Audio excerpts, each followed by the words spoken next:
What's going on YouTube? So I decided to start this video off a little different with the cinematic edits, trying to incorporate that back into my videos because I think it looks cool. My girlfriend's laughing back there because this is like the 10th time of me trying to get this scene right. I recorded the video last week. I'm just shooting the intro now. But before I get into it, I just want to say that I've been trying to be more consistent with these uploads. It's hard because I can't seem to find time. I have a full-time job. I don't rely on YouTube. This is like my eccentric hobby. But I want to start making more videos. I need your guys' help. Please leave down in the comments down below what kind of videos you want to see. I know there's a lot of videos out there already on YouTube talking about military stuff and all the various topics regarding that. But if there's anything you guys are interested about or curious about, or maybe things that you've heard before but you want my take or my perspective on it, comment down below. But yeah, let's get into the video.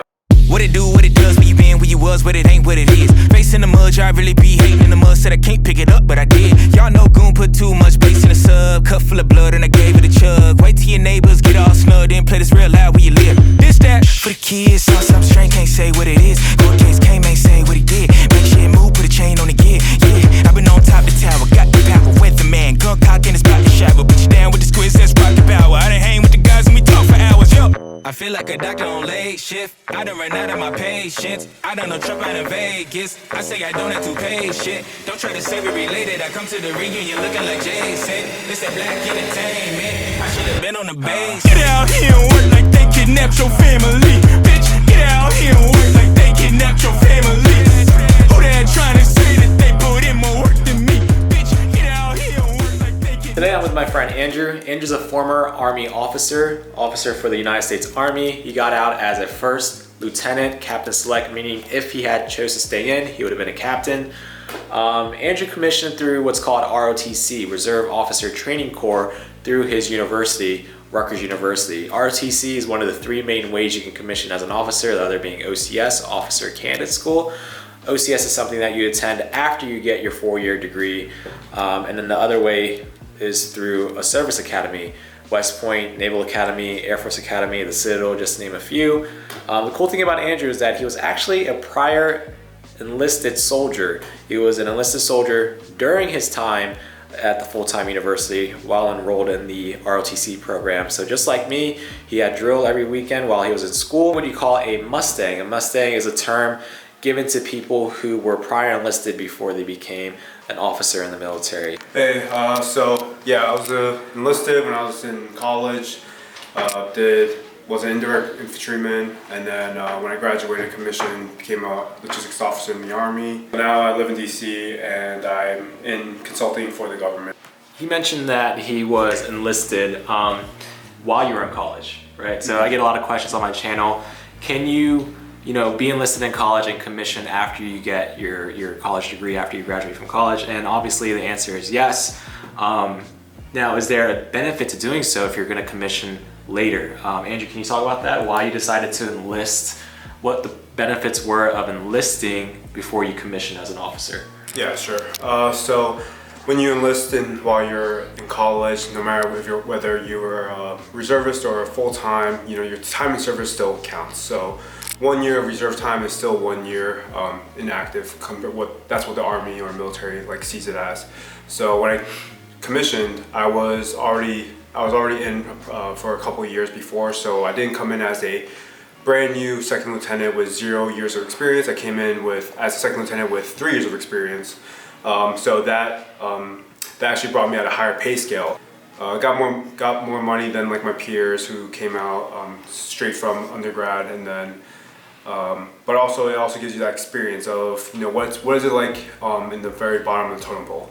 You get a feel for what your soldiers are going through. Once you're an officer, you're gonna be in charge of about 40 people, which is number in a platoon.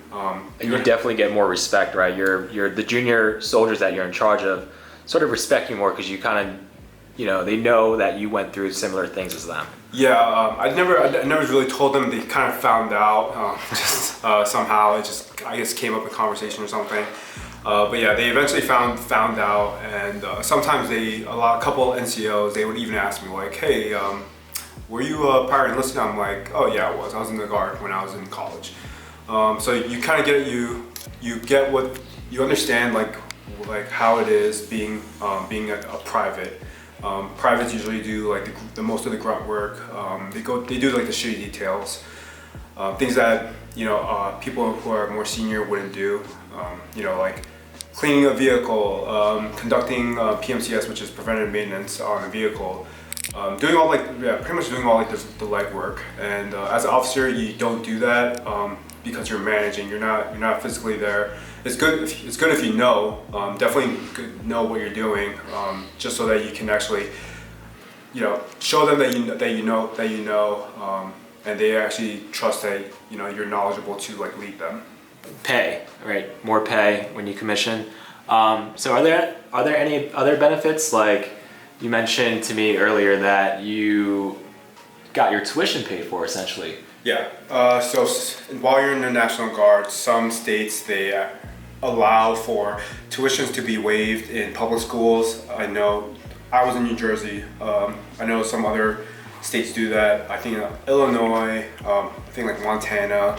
But essentially any private school you go to, whether it's a community college, public school, any public school you go to that is in that state that allows that, you have your entire tuition waived. So in a term bill, you have tuition, you have dorming, you have books, you have campus fees and all that.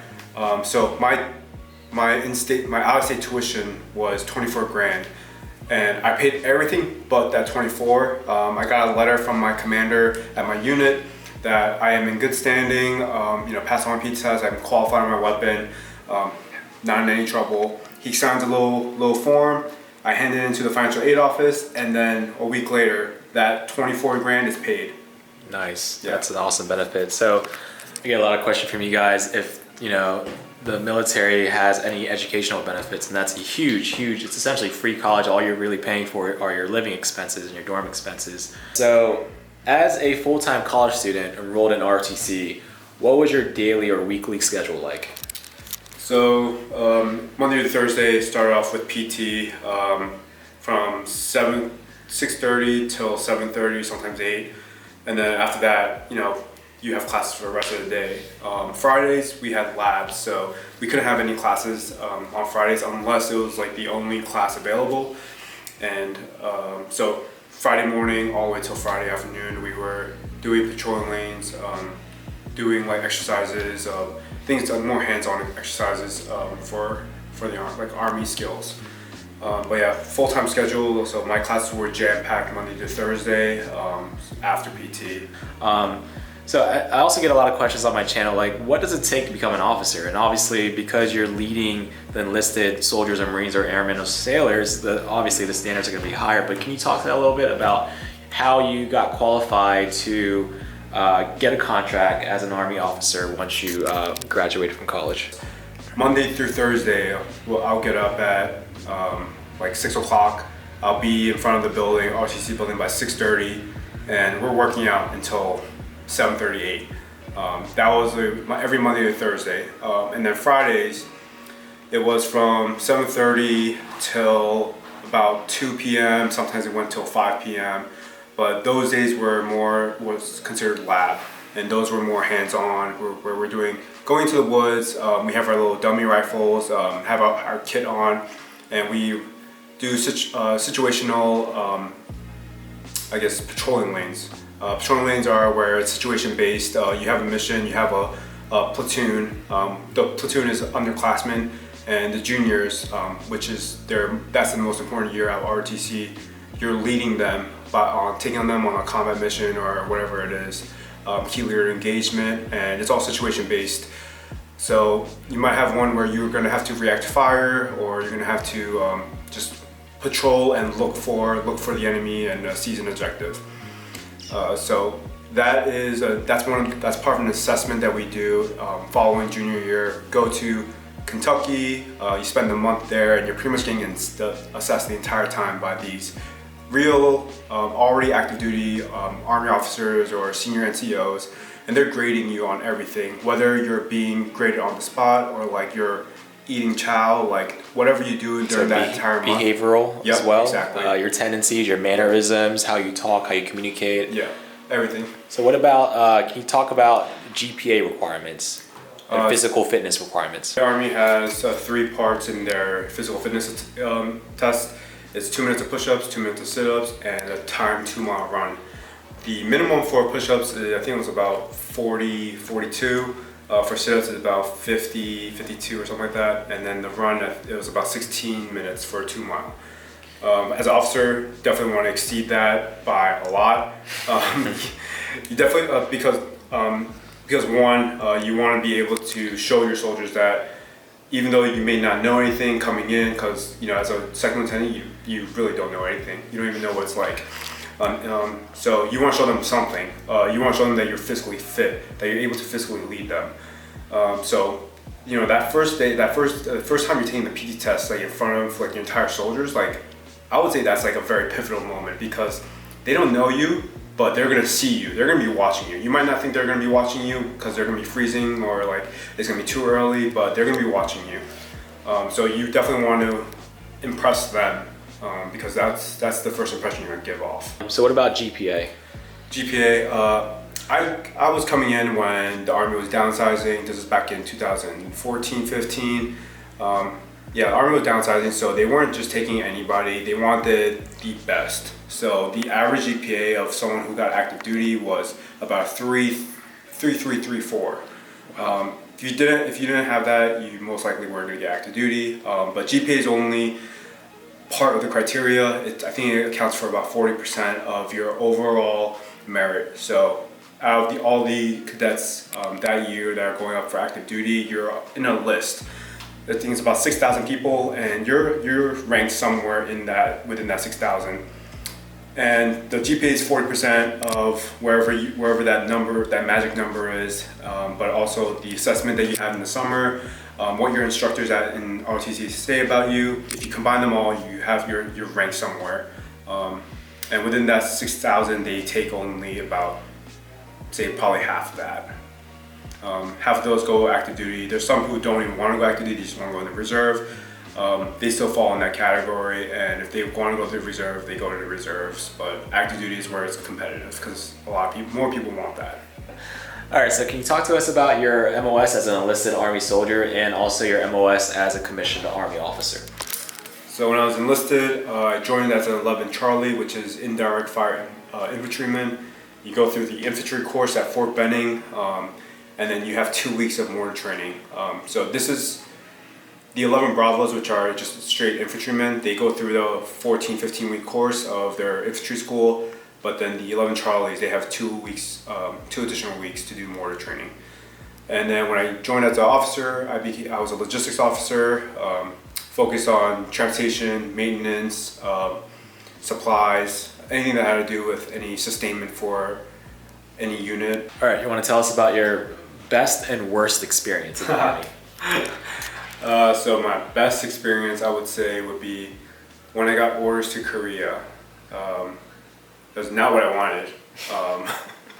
I wanted to go to Hawaii. Is it because you're Korean? Is that why they picked you? Do you think so? Yeah, I'm like 95% sure because I've never met so many Korean officers, except in Korea, and then in Colorado I met one.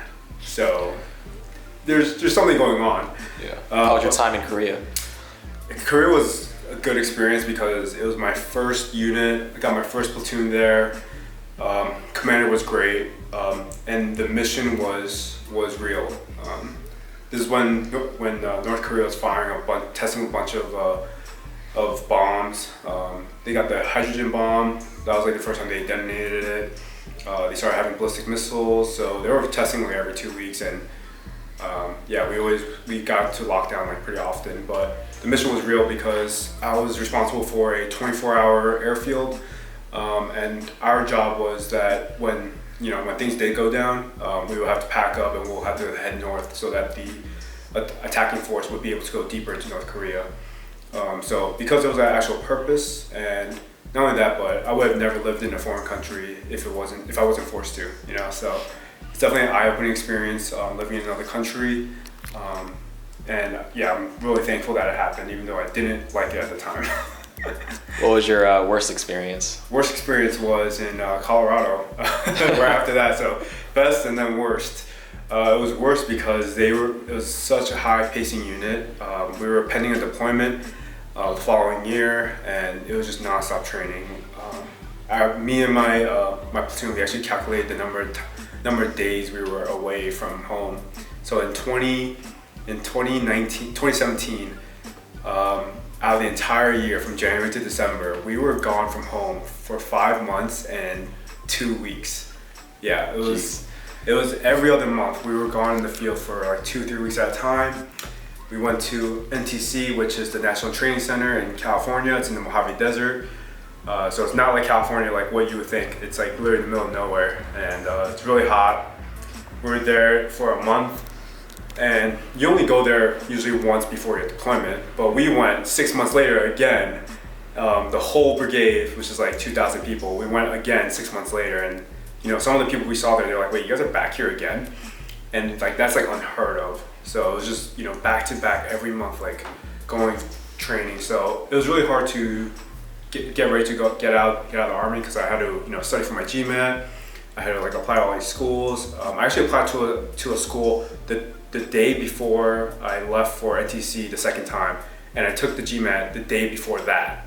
So it was just, I just had to figure it out. So that kind of addresses a point that I like to always argue. People think just because you're in a non-combat MOS, you're never going to see field time. But Andrew, as a logistics officer, went to the field a bunch of times, even as myself, even though I was a supply administration operations clerk, a very pogue job. Being attached to a petroleum unit that went to the field every month, I went to the field every month. So yeah, that it really depends. Just because you're a logo or a loggy, right? Just because you're a loggy or a pogue doesn't mean you never go to the field. Yeah. Yeah, we were as logistics, you're in the field more than the infantry guys, because like the Marine, first in, you guys are first in, right? In the Army, logistics goes in to support the infantry guys because they need life support, and they get out, and then the logistics is last to go out. So that's how we operated. So we were there longer than most of them. So you and I have one thing in common. We both got out. And, people know why I got out. That's a video. That's my previous video. Can you talk to us about why you decided to get out? Yeah. So I had every intention of getting out after my 3 years of active duty. That was my minimum requirement, and for me, I didn't see much benefit in staying in longer because I wasn't planning to do 20 years to retire. I enjoyed the experience. It was tough, but it was really valuable. And the longer I stayed, it would have been hard to get out eventually. Just because you're gonna become better, you're gonna become more accustomed to the lifestyle. It's gonna be comfortable because you know what's going on. You don't need to venture out of your comfort zone. But it wasn't what I saw myself in the future. I expected to be in the corporate ladder, and working my way up. And I saw a lot of my peers from college. They already switched jobs. They've been promoted, all while I was in the Army. And I would see this through social media. And I kind of felt like I was being left behind. I felt that if I stayed in longer, I would just have to make up for all that lost time. And if you go through a lot of experiences while you're a junior officer, I just don't see the value in it of staying in much longer unless you're like trying to make general, because you have so many different experiences that. Like no one else can really compare anyone outside of the military. They can't really compare to that. So the longer you do it, I saw it as you're just holding yourself back for other things.